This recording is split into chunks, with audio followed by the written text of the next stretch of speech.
దేవుడి దగ్గరికి సమస్యలు పోవాలని, బాధలు పోవాలని, ఇబ్బందులు పోవాలని, నీ కుటుంబ పరిస్థితులు మార్చబడాలని, నీ జీవితం మార్చబడాలని, స్వస్థత కావాలని వస్తున్నాం కదా.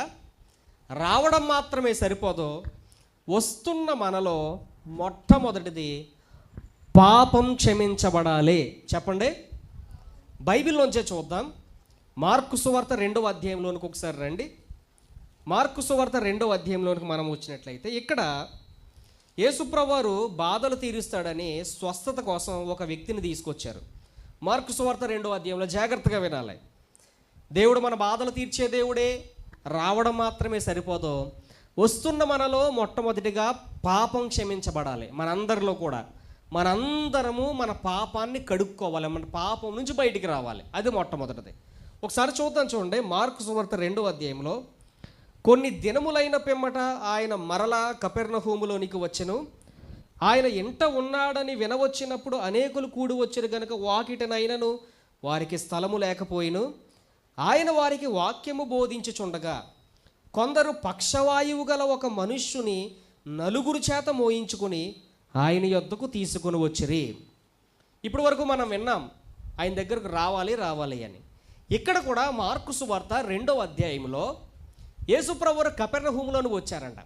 కపెర్నహూములోనికి వచ్చినప్పుడు ఆయన కోసం చాలామంది విని ఆయన స్వస్థపరుస్తున్నాడని, బాగు చేస్తున్నాడని, దెయ్యాల నుంచి విడిపిస్తున్నాడని, చాలా మంచి మంచి బోధలు చేస్తున్నాడని, ఆయన దగ్గరికి వెళ్తే అది ఏ కార్యమైనా సరే తీర్చివేయగల సమర్థుడని కొంతమంది విన్నారంట. కొంతమంది విని ఒక పక్షవాతం వచ్చిన ఒక రోగిని మంచంతో మోసుకుని వచ్చారు. 4 వ్యక్తులు మంచంతో మోసుకుని వచ్చారు. యేసుప్రభువారి దగ్గరికి వెళ్దామంటే లోపలికి వెళ్ళడానికి స్థలం లేదు కాబట్టి పైన కప్పు తీసేసి అదే మంచంతో తాడులతో కిందకి దింపారు. ఇప్పుడు ఈ వచ్చిన వ్యక్తికి ఏం కావాలి? ఈ పక్షవాతం నుంచి విడుదల కావాలి. వింటున్నారా అందరూనే? రిప్లై లేదేంటి మరి? వినాలి. యేసుప్రభువారి దగ్గరికి పక్షవాతం కలిగిన ఒక రోగిని తీసుకొస్తే ఇప్పుడు ఆ రోగి ఎందుకు తీసుకుని వచ్చారు వాళ్ళు? యేసుప్రభువారు ఇప్పుడు వరకు మనం అదే కదా విన్నాం, నీకు స్వస్థత ఇస్తాడు, నేను దీవిస్తాడు, నేను ఆశీర్వదిస్తాడు, రండి రండి రండి రండి, ఇక్కడ కూడా వచ్చారు. ఇప్పుడు ఈ వ్యక్తిని తీసుకొచ్చి ఆ పక్షవాయువు కలిగిన వ్యక్తిని తీసుకొచ్చి యేసుప్రభు ముందు పెట్టారు. ఇప్పుడు వాడు వచ్చింది ఎందుకంటే యేసుప్రభు అతన్ని స్వస్థపరుస్తాడేమో అని తీసుకొచ్చారు. ఇప్పుడు యేసుప్రభు ఏమనాలంటే బీ హీల్డ్, గెడప్ అనాలి, స్వస్థపరచబడు, లెగు అనాలి.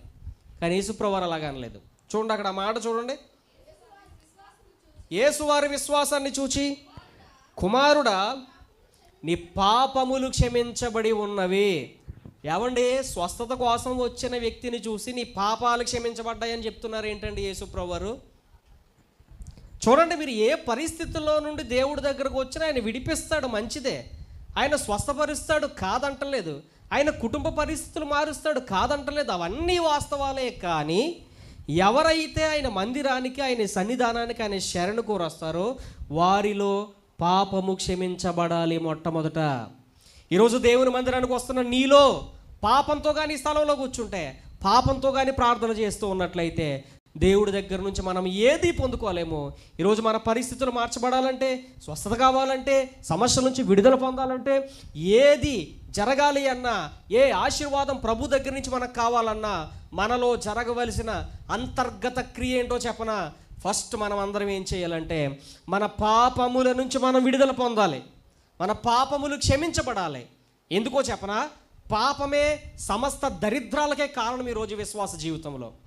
మానవ జీవితంలో కుటుంబాలు పాడైపోవడానికే, కుటుంబాలు విడిపోవడానికే, పిల్లలు పాడైపోవడానికే, పిల్లలు ప్రియులరా కుటుంబంలో ఉన్నటువంటి వారు అనేక మంది వ్యసనాలు పాలైపోవడానికే, కుటుంబాలు చిన్నాభిన్నమైపోవడానికే కారణం ఏంటో తెలుసా? మనం చేస్తున్నటువంటి అపరాధాలే, మనం చేస్తున్నటువంటి పాపములే, మనం అనుసరిస్తున్నటువంటి, మనం ప్రేమిస్తున్నటువంటి అపరాధాలే, పాపాలే. ఇవన్నీ కూడా ఏం చేస్తున్నాయంటే మన జీవితంలో అశాంతిని తీసుకొస్తున్నాయి, విపత్కర పరిస్థితులు తీసుకొస్తున్నాయి, కుటుంబాన్ని విచ్ఛిన్నం చేసేస్తున్నాయి.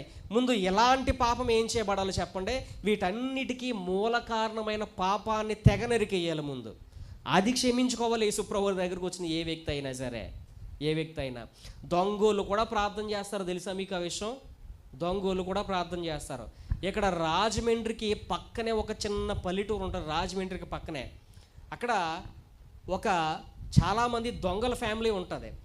ఆ దొంగల ఫ్యామిలీ ఓ ప్రియులారా ఒకరోజు స్వార్థ మీటింగ్కి వెళ్ళినప్పుడు ఒక ఆవిడ పాస్టర్ గారికి భోజనం పెట్టి మంచి టిఫిన్ పెట్టి వాళ్ళిద్దరూ కొడుకుల్ని అదేదో ఊరు కేరళయో ఏదో ఊరు తీసుకెళ్ళిపోయారు దొంగతనాలు చేయిద్దామని.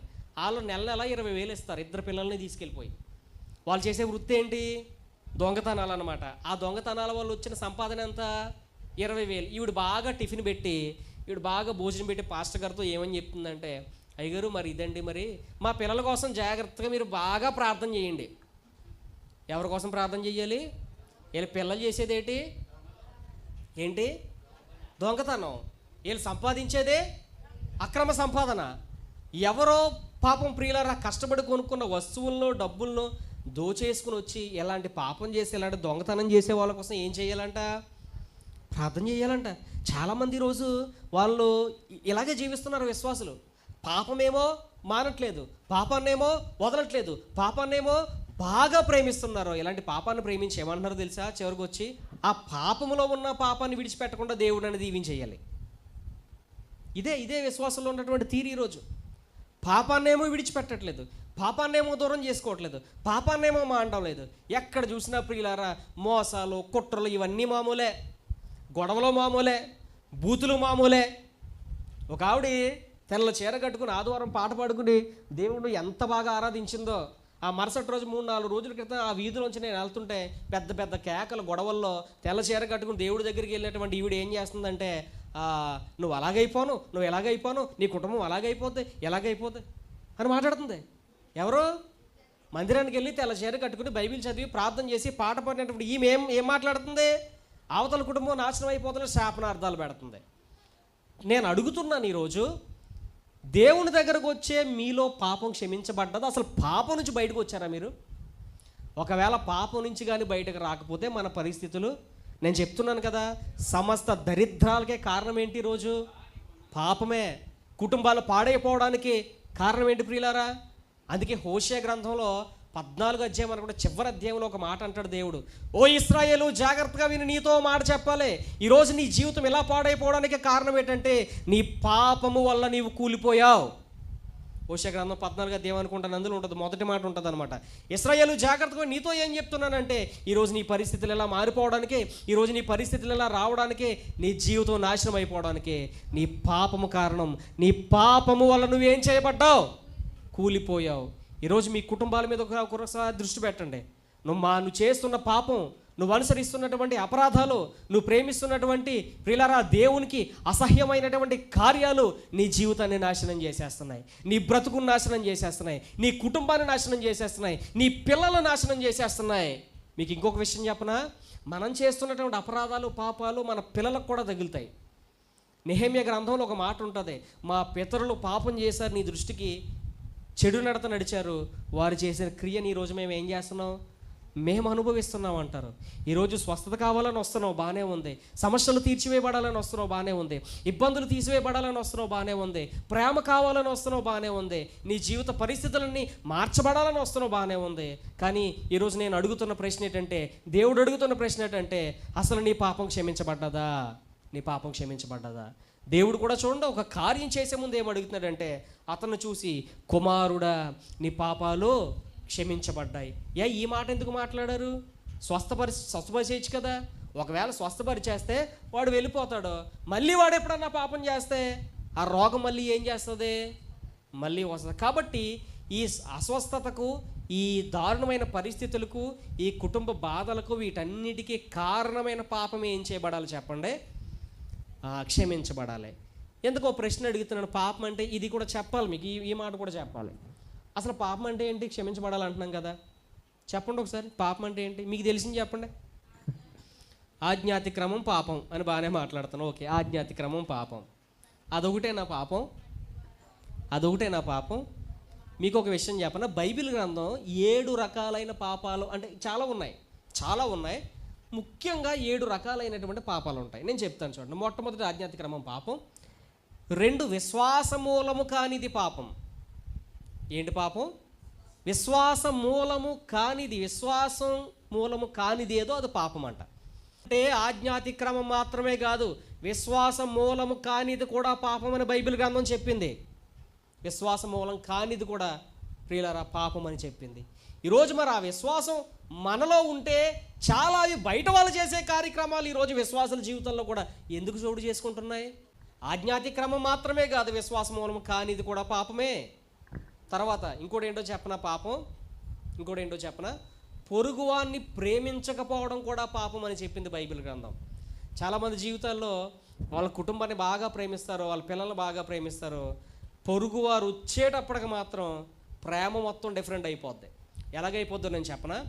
నీకు ఎవరికో గొడవ అయింది, మీ ఆయన నువ్వు గొడవ పెట్టుకున్నారు, లేకపోతే మీ పిల్లలు మీ అమ్మాయి నువ్వు గొడవ పెట్టుకున్నారు, మీ అబ్బాయి నువ్వు గొడవ పెట్టుకున్నారు.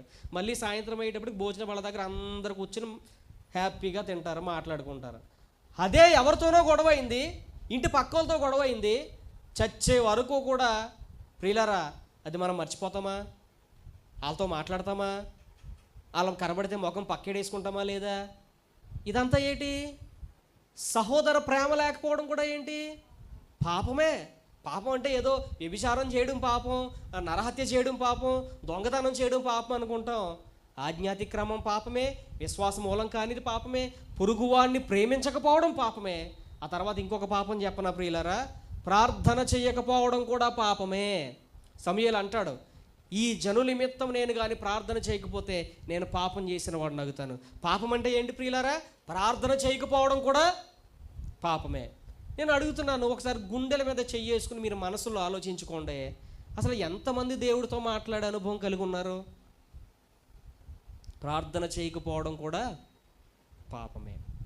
సేవకుని మాటకు ఎదురు చెప్పడం కూడా పాపమే అని చెప్పింది బైబిల్ గ్రంథం. కాబట్టి ఇలాంటివన్నీ చిన్న చిన్న విషయాలు మన జీవితాల్లో చోటు చేసుకున్నాయి. ఎప్పటికే మందిరానికి వస్తున్న వాళ్ళ జీవితంలో ఎప్పటికీ చోటు చేసుకున్నాయి.